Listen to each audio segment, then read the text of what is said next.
Today, we're talking with CARPe about access to medicines. The government might change the regulations this year on how drugs are produced and distributed to Canada.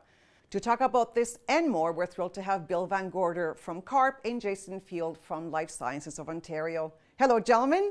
Hello.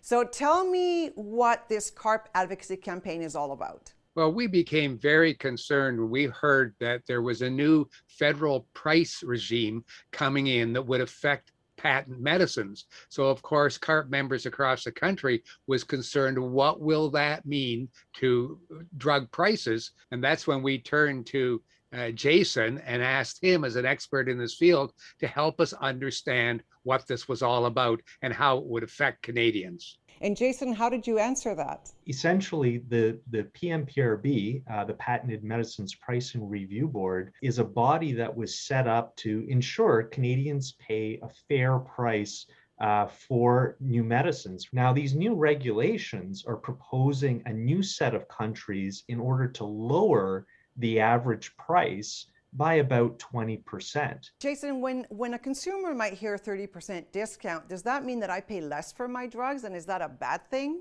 Not necessarily paying less for your drugs, and it can be a bad thing because what it means is that Canada is a comparator country for bigger markets.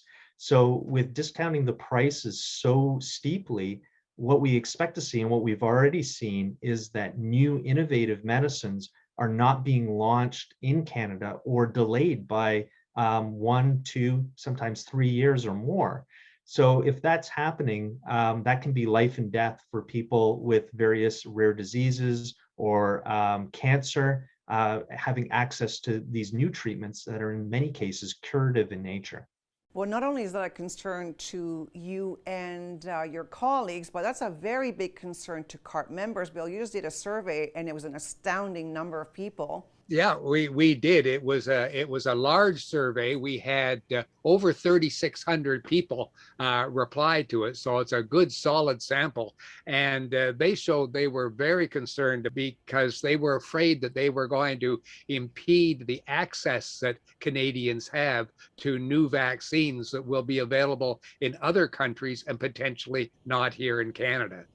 Yeah, well, and we're talking about existing meds, but also the creation of new ones, right, Jason? That's exactly right. And if we go forward with these regulations, our fear is that they will become available first and foremost in other countries, but be delayed by up to several years if they come at all to Canada.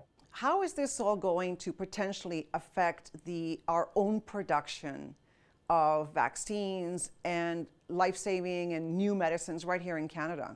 These regulations, they really undermine the ability for not only new products to come to Canada, but for new investments to be made by global pharmaceutical companies. And Bill, that is not what we want to hear. We want to be at the front of the line with the latest and the greatest, and we want to buy Canadian. We do, and we want to make sure that it's available to us, because as we have seen, is when drugs are manufactured in other countries, those other countries get first dibs on them. But they want the government to rethink what they're suggesting now, because it looks as if we're not going to have the access to drugs if this new regime goes through. What can our viewers do in order to mobilize themselves and learn more and support these efforts?